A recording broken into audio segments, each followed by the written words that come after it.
మన ఇంటికి ఏదైనా వస్తువు తీసుకొచ్చి లేదా తినడానికి కావాల్సినటువంటి ఆహార పదార్థాలు తీసుకొచ్చి మన ఇంట్లో ఇద్దరు పిల్లలు ఉంటే వాళ్ళిద్దరికి ఇవ్వమని చెప్తాము మనం. అమ్మకు కానీ లేకపోతే భార్యకు కానీ చెప్తాము. వాళ్ళు ఏం చేస్తారు?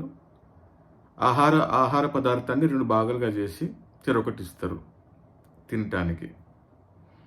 మరి మేము తూకం వేసి ఇవ్వం కదా. ఇచ్చేటప్పుడు కొద్దిగా కొత్తగా కావడానికి అవకాశం ఉంది.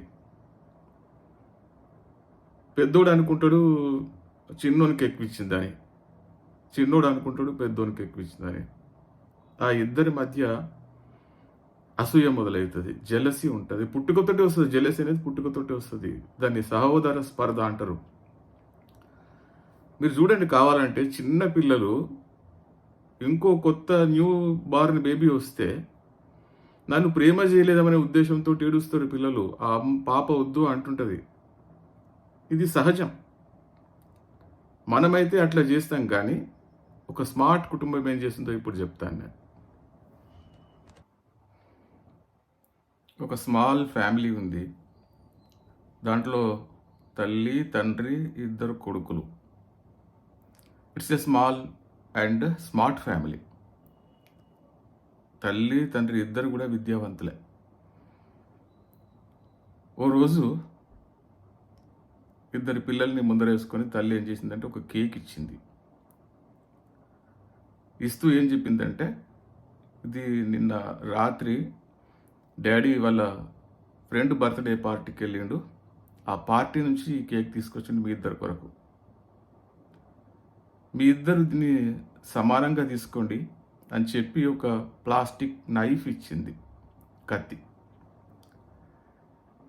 అయితే ఒక కండిషన్ పెట్టింది, 2లో ఎవరైనా పర్లేదు, ఒకరు కట్ చేయండి, సమాన పీసులుగా 2 సమాన పీసులుగా కట్ చేయండి. కట్ చేసిన ఆయన తర్వాత తీసుకోవాలి, ఎవరైతే కట్ చేయలేదో వాళ్ళు మాత్రమే ముందు తీసుకోవాలని చెప్పింది. అది కండిషన్. పిల్లలు 2 ఒకరి ముఖాలు ఒకరు చూసుకున్నారు. దాంట్లో ఓ పిల్లవాడు ఏం చేసినట్టే కత్తి తీసుకొని ఎంత సమానంగా కట్ చేయడానికి ప్రయత్నం చేసినట్టే అంత సమానంగా కట్ చేయడానికి ప్రయత్నం చేసింది. ఎందుకంటే కొంచెం పెద్దగా వస్తే ఇంకోటి తీసుకుంటాడు కదా ఆ పెద్దదాన్ని. అందుకే ఈక్వల్గా కట్ చేయడానికి మ్యాక్సిమం ప్రయత్నం చేసిండ్రు.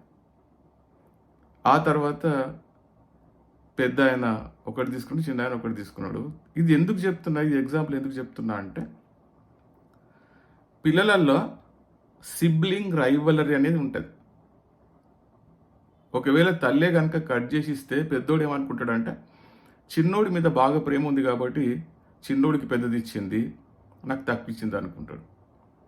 చిన్నోడు కూడా సేమ్ అదే విధంగా అనుకుంటాడు. పెద్దోడు అంటే అమ్మకు ప్రేమ, పెద్దోడికి ఎక్కువ ఇచ్చింది, నాకు తక్కువ ఇచ్చింది అనుకుంటాడు వాడు. అందుకే డిసిషన్ ఈజ్ యువర్స్ అని చెప్పింది తల్లి. అది స్మార్ట్నెస్. ఇది కొంచెం పెరిగి పెద్దగిన తర్వాత కూడా అది విత్తనం లాగా నాటుకపోయి ఎప్పటికీ అదే దృష్టితో చూస్తుంటారు పిల్లలు. అమ్మకు నాన్నకు పెద్దోడు అంటే ఇష్టం అని చిన్నోడు అనుకుంటాడు, అమ్మకు నాన్నకు చిన్నోడు అంటే ఇష్టం అని పెద్దోడు అనుకుంటాడు. కానీ వాస్తవానికి తల్లిదండ్రులకు 2 సమానమే అనే విషయం పిల్లలకు అర్థం కాదు. ఆ విత్తనం కాస్త పెద్దగా అయిపోయి మహావృక్షం అయిపోయి 2 మధ్యలో మనస్పర్ధలు విరిగిపోతూ ఉంటుంది. సిబ్లింగ్ రైవలరీ అంటాం దాన్ని. అందుకే పెద్దగా అయిన తర్వాత తమ్ముడు అంటే అన్నకు పడదు, అన్న అంటే తమ్మునికి పడదు, పాలోళ్ళు అయిపోతారు, పగోళ్ళు అయిపోతారు. ఈ చిన్న టెక్నిక్ చిన్నప్పటి నుంచే ఇండిపెండెన్సీ అలవాటు చేస్తే పిల్లల్లో సహోదర స్పర్ధ, సిబ్లింగ్ రైవలరీ అనేది తగ్గుతూ ఉంటుంది. రేసుగుర్రం సినిమాలో చూపిస్తూ ఉంటారు, వాళ్ళిద్దరి మధ్యలో ఉప్పు నిప్పులాగా ఉంటారు వాళ్ళు. ఆ తర్వాత ఎప్పుడో కనెక్ట్ అయిపోతారు వాళ్ళు. అంటే అది కామన్.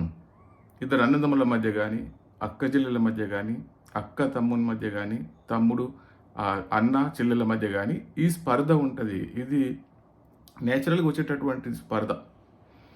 మనం జాగ్రత్తగా డీల్ చేయగలిగితే, పేరెంట్స్ జాగ్రత్తగా డీల్ చేయగలిగితే ఆటోమేటిక్గా 2 మధ్య సయోధ్య ఉంటుంది, జీవితాంతం హ్యాపీగా ఉంటారు.